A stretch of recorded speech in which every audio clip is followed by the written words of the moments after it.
देख करके सरकार ने कुछ सूत्रों द्वारा अपने कुछ पत्ते खोलने के संकेत दिए हैं। मतलब बात मीडिया तक पहुंचाई है, बाजार तक पहुंचाई है।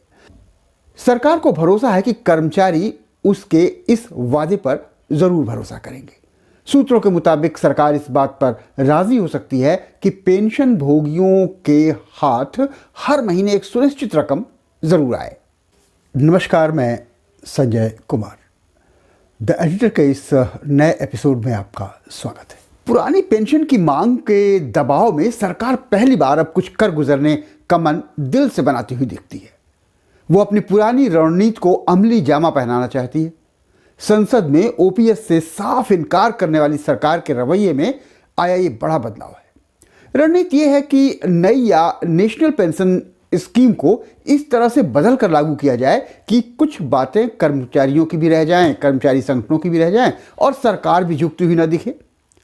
सरकार का इरादा यह है कि संशोधित एनपीएस ओल्ड पेंशन स्कीम के कुछ इस तरह नजदीक आती लगे कि ओपीएस की मांग करने वाले इस पर राजी होकर के अपना आंदोलन वापस ले लें। पर पेच यहां यह है कि इस मामले में एक धड़े की पेशकश यह है कि नेशनल पेंशन स्कीम की बजाय ओपीएस में ही कुछ प्रावधान जोड़ करके उसे लागू किया जाए। प्रचारित किया जाए कि सरकार ने कर्मचारियों की मांगे मान करके पुरानी पेंशन को लागू किया है, क्योंकि पुरानी पेंशन की जगह पर कुछ और नहीं, हमें ओपीएस ही चाहिए, तो बस ओपीएस ही चाहिए, ऐसा कहने वाले बहुत से हैं। दूसरे इनका सोचना यह भी है कि ओपीएस बहाली के इस काम को खूब बढ़ा चढ़ा करके प्रचारित किया जाए और इसका बड़ा और सीधा राजनीतिक फायदा लिया जाए।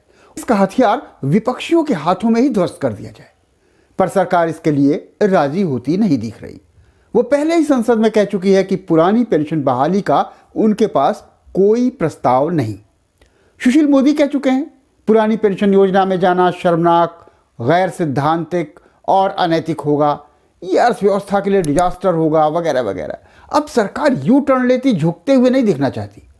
फिर ओपीएस को लागू करने लायक बनाने में उसका रूप स्वरूप बहुत ज़्यादा बदलना पड़ेगा। फिर सरकार आखिर क्या करने वाली है, आइए जानते हैं।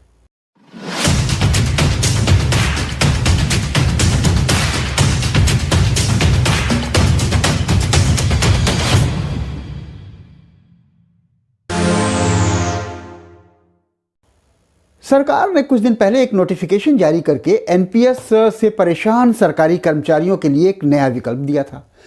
कहा था कि अब कोई भी सरकारी कर्मचारी आसानी से एनपीएस से ओपीएस में स्विच कर सकता है। पर एक अधूरा सच था। सरकार की इस दयानतदारी में कई शर्तें लागू थी। सबसे बड़ी शर्त यह थी कि अगर किसी कर्मचारी की काम के दौरान मौत हो जाए या फिर गंभीर तौर पर विकलांग हो जाए, उसी स्थिति में इस तरह की पुरानी पेंशन का लाभ वो ले सकता है। आवेदन और कागजी कारगुजारी के बाद नई पेंशन के बदले पुरानी पेंशन ज़्यादातर कर्मचारियों को नहीं, उनके परिवार वालों को ही मिलती। फिर कर्मचारी की जो जीवन है, जो जीवन यापन का ये है, उसमें सुरक्षा का क्या मतलब रह जाता। ऐसी स्थिति में सरकार के इस दावे और वादे पर कोई यकीन नहीं कर रहा कि वह एनपीएस में पुरानी पेंशन के कुछ मूलभूत प्रावधानों को शामिल करके इसे कर्मचारियों के हित में ज़्यादा सुरक्षित और उनके लिए भरोसेमंद बनाने का कोई गंभीर प्रयास कर रही है। ये देख करके सरकार ने कुछ सूत्रों द्वारा अपने कुछ पत्ते खोलने के संकेत दिए हैं। मतलब बात मीडिया तक पहुंचाई है, बाजार तक पहुंचाई है। सरकार को भरोसा है कि कर्मचारी उसके इस वादे पर जरूर भरोसा करेंगे। सूत्रों के मुताबिक सरकार इस बात पर राजी हो सकती है कि पेंशन भोगियों के हाथ हर महीने एक सुनिश्चित रकम जरूर आए। जैसे पुरानी पेंशन में अंतिम वेतन का 50% मिलना सुनिश्चित था और उसके बाद बाकी सुविधाएं थी, तो इसी तरह नए संशोधन में जीवन यापन हेतु एक राशि प्रत्येक पेंशन भोगी के लिए सुनिश्चित की जाएगी। सुविधाएं तो मिलेंगी ही। अब ये राशि किस कॉडर और वर्ग पदानुक्रम के लिए क्या होगी, ये अंतिम वेतन का कितने प्रतिशत होगा, या फिर इसके निर्धारण का कोई और तरीका, कोई और तर्क या आधार होगा। कुल मिलाकर सरकार अगर ऐसा सोच रही है तो ये सब बातें उसे साफ साफ एकदम स्पष्ट करनी होंगी।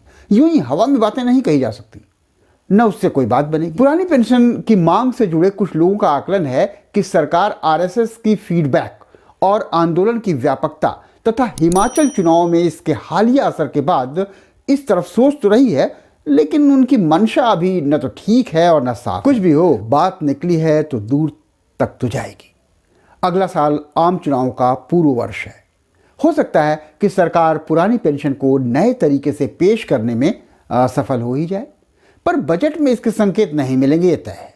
वैसे उम्मीद पर दुनिया कायम है, देखते रहिए। तो इस एपिसोड में यहीं तक। अगली बार फिर किसी ऐसे ही मुद्दे के साथ पेश होंगे।